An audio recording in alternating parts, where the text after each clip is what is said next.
বিগত আওয়ামী লীগ সরকার আমলে আপনারা প্রায়ই জাতিসংঘের মানবাধিকার বিষয়ক হাই কমিশনের নামটা বারবার শুনেছেন এই কারণে আওয়ামী লীগ আমলে তারা মানবাধিকার বিরোধী কী কর্মকাণ্ড করেছে এবং বিভিন্ন সময় এই সংগঠনের যিনি হাই কমিশনের যিনি হাই কমিশনার ফলকার তুর্ক, কেউ বলে ভলকার তুর্ক, উচ্চারণটা আমি ঠিক জানি না। আমাদের প্রথম আলো দেখি লেখে ফলকার তুর্ক এবং অন্যান্য পত্রিকা লেখে ভলকার তুর্ক, যেটাই হোক।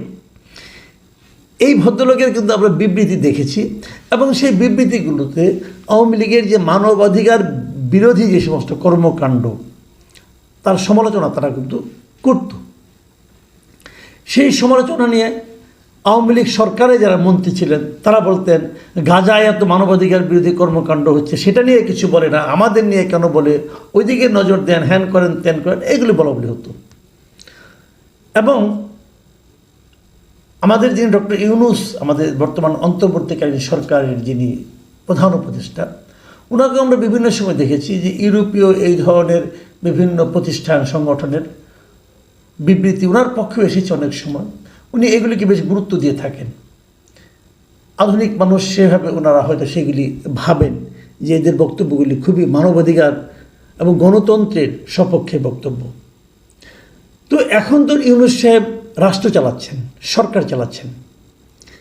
এখন এই যে জাতিসংঘের মানবাধিকার বিষয়ক হাই কমিশন, এখন ওনাদের ইউনূস সাহেবের যে রাষ্ট্র পরিচালনা এবং বিভিন্ন আইন প্রণয়ন করার যে ব্যাপার স্যাপার আছে, এগুলোকে তারা কীভাবে মূল্যায়ন করছে, এটা কিন্তু একটা গুরুত্বপূর্ণ ইস্যু। সোমবার গতকালকে সুইজারল্যান্ডের জেনেভায় এই 59তম মানবাধিকার পরিষদে এই মানবাধিকার বিষয়ক হাই কমিশন সেখানে তাদের বার্ষিক প্রতিবেদন উপস্থাপন করেছে। সেই প্রতিবেদনে তারা কিন্তু বাংলাদেশের কিছু ঘটনা নিয়ে উদ্বেগ প্রকাশ করেছে। ছোট্ট একটা বিবৃতি তারা দিয়েছে, বিবৃতি ঠিক না, ওখানে সারা দুনিয়ার ঘটনা নিয়ে আছে, ইরান ইসরায়েলের যুদ্ধ এটা নিয়ে আছে, বিভিন্ন সুদানের ঘটনা নিয়ে আছে, সিরিয়ার ঘটনা নিয়ে আছে, বিভিন্ন দেশের সারা দুনিয়ার যত দেশ আছে যেখানে যেখানে মানবাধিকার লঙ্ঘিত হচ্ছে সবগুলি ঘটনায় সেখানে ছোট করে তাদের পছন্দ অনুযায়ী তারা যেগুলিকে উদ্বেগজনক মনে করেছে সেটাকে উল্লেখ করেছে, তারা যেটাকে পজিটিভ মনে করেছে সেটাকে ওইভাবে উল্লেখ করেছে।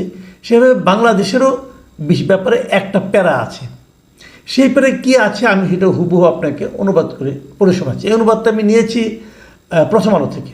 আমি আরও কয়েকটা পত্রিকায় দেখেছি, প্রথম আলো অনুবাদটা আমার কাছে পছন্দ হয়েছে, আমি ওইটি আপনাদেরকে পড়ে শোনাই।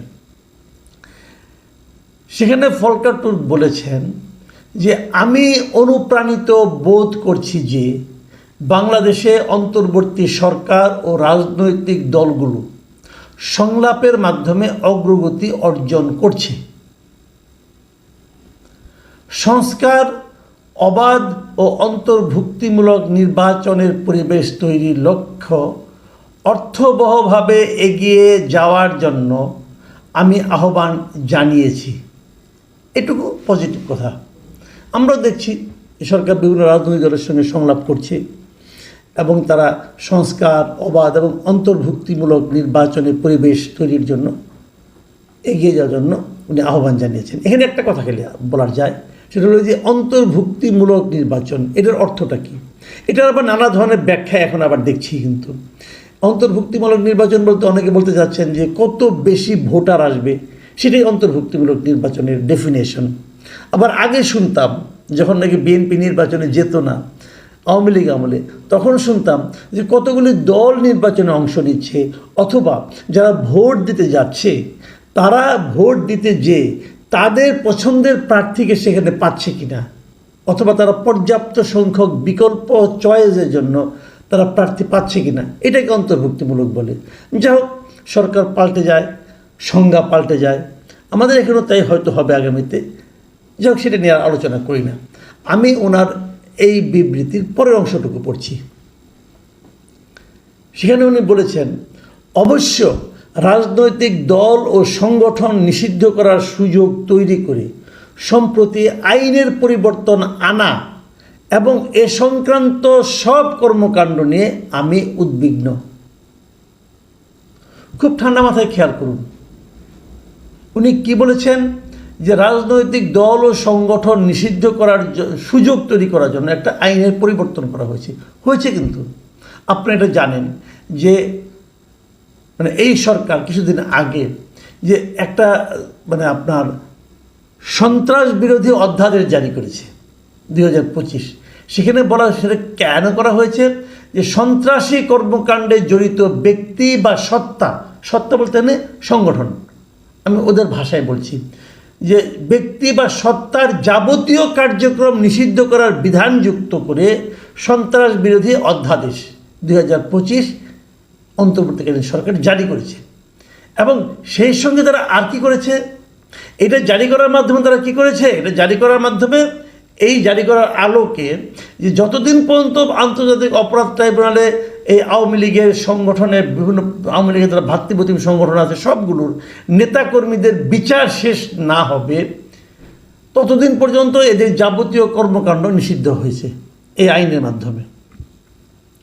এরপর আর কি করছে, হলো এই আন্তর্জাতিক ট্রাইব্যুনাল যেটা করছে অপরাধ ট্রাইব্যুনাল, তাদের কিছু আইন সংশোধন করেছে। আইন সংশোধন করার মাধ্যমে আগে এদের আইনে ছিল না যে তারা কোনো রাজনৈতিক দলকে নিষিদ্ধ করতে পারবে, এমন কোনো আইন তাদের ছিল না, এখতিয়ার তাদের ছিল না। ওই এখতিয়ারটা এখন দেওয়া হয়েছে। সেখানে বলা হয়েছে আন্তর্জাতিক ট্রাইব্যুনাল যদি মনে করে যে কোনো রাজনৈতিক দল, তার অঙ্গ সংগঠন বা সমর্থক গোষ্ঠীকে তারা চাইলে শাস্তি দিতে পারে। মানে শাস্তি দেওয়া মানে কি নিষিদ্ধ করতে পারে, আংশিক নিষিদ্ধ করতে পারে, কর্মকাণ্ড নিষিদ্ধ করতে পারে, অনেক কিছুই করতে পারে। এটা তারা করার সুযোগটা আইনটা সংশোধন করেছে। এই যে আইনটাকে সংশোধন করা, এই যে অধ্যাদেশটা জারি করা, এটার ব্যাপারেই কিন্তু এই ভলকার তুর্ক বলেছেন যে রাজনৈতিক দল ও সংগঠন নিষিদ্ধ করার সুযোগ তৈরি করে সম্প্রতি যে আইনে পরিবর্তন আনা হয়েছে এবং এ সংক্রান্ত সব কর্মকাণ্ড মানে এই আইনের আলোকে যে রাজনৈতিক দলগুলোকে যে রাজনৈতিক কর্মকাণ্ড নিষিদ্ধ করা হয়েছে, এখন আপাতত তারা কোনো রাজনৈতিক কর্মকাণ্ড চালাতে পারবে না। এইগুলো সব কর্মকাণ্ড, এই সব কর্মকাণ্ড নিয়ে উনি উদ্বিগ্ন। তার মানে সরকারের এই আইনটাকে, এই অধ্যাদেশটাকে এবং এ সংক্রান্ত কর্মকাণ্ডকে জাতিসংঘ মানবাধিকার কমিশন ভালোভাবে দেখছে না। এটাকে মানবাধিকারের সঙ্গে সাংঘর্ষিক বলে তারা বিবেচনা করছে। তারপরে উনি শেষ বাক্যটা এভাবে লিখেছেন, এটা অন্যায্যভাবে সংগঠনের স্বাধীনতা, মত প্রকাশের স্বাধীনতা ও সমবেত হওয়ার স্বাধীনতাকে সীমিত করবে। মানে এই আইনটা হলে সংগঠন করার স্বাধীনতাকে সীমিত করে দিবে, মত প্রকাশের স্বাধীনতাকে সীমিত করে দিবে এবং একসঙ্গে কিছু লোক একটা বিষয়ে আলোচনা করার জন্য সমবেত হবে, সেই সমবেত হওয়ার স্বাধীনতাকেও সীমিত করবে। কথা কিন্তু পরিষ্কার। এই কথাগুলো পশ্চিমা জগতের কাছে খুবই প্রিয় ব্যক্তিত্ব ডক্টর মোহাম্মদ ইউনূস কিভাবে দেখবেন, কিভাবে মূল্যায়ন করবেন? উনি কি বুঝতে পারছেন যে ওনার অবস্থানটাকে উনি টেনে কোথায় নামিয়ে নিয়ে যাচ্ছেন? ওনার কর্মকাণ্ড নিয়ে জাতিসংঘ মানবাধিকার হাই কমিশন এখন সমালোচনা করছে। এই সমালোচনাটা উনি অর্জন করেছেন। এটা কি শেষ বয়সে এসে ওনার অর্জন করার কথা ছিল না।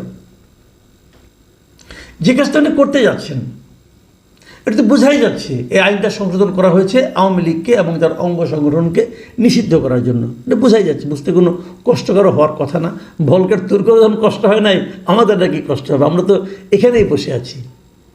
শেষ পর্যন্ত ওনারা পারবেন কি না এবং করলে পরে তার প্রতিক্রিয়া আমাদের এই সমাজে কি হবে সেটা বোঝার মতো মানসিক স্থিরতা কি ডক্টর ইউনূস সাহেবের আছে? ওনার বয়স হয়ে গেছে, আমার ইদানিং একটু সন্দেহ হচ্ছে।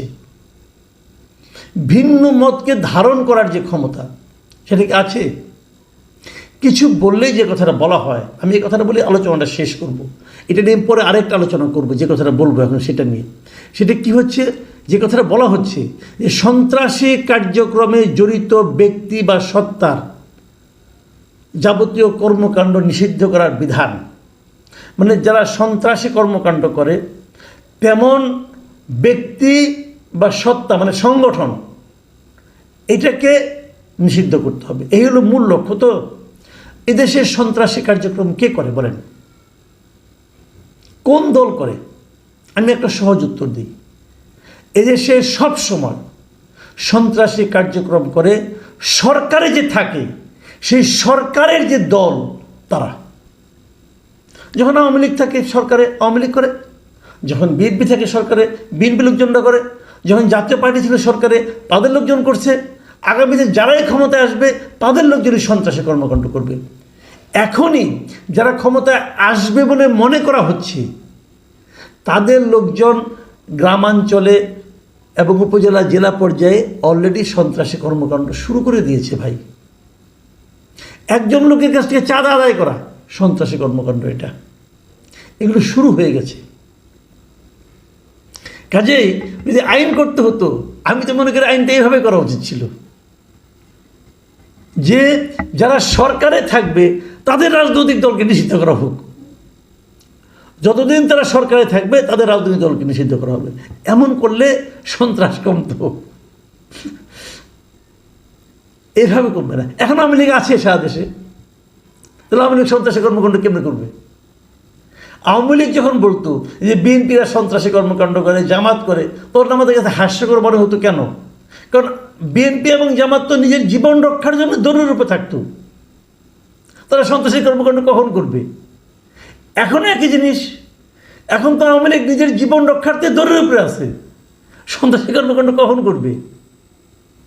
কাজে এই যে সিদ্ধান্তটা সরকার নিয়েছে, আইনটা সরকার করতে যাচ্ছে, করেছে অলরেডি এবং আইনের প্রয়োগ হচ্ছে এখন, এটা যতটা না সন্ত্রাসী কর্মকাণ্ডের হাত থেকে জাতিকে রক্ষা করার জন্য, তার চেয়ে বেশি একটা বিশেষ দলের প্রতি তাদের যে প্রতিহিংসা চরিতার্থ করার মনোবাসনা, সে কারণে হচ্ছে। ভলকার তুর্ক কিন্তু এই ব্যাপারে উদ্বেগ প্রকাশ করেছে। এই উদ্বেগ, এটা তো অফিসিয়াল উদ্বেগ, সারা দুনিয়ার লোক দেখেছে। এই উদ্বেগ এই সরকারকে কতটুকু স্পর্শ করবে সেটা দেখার অপেক্ষায় থাকলাম।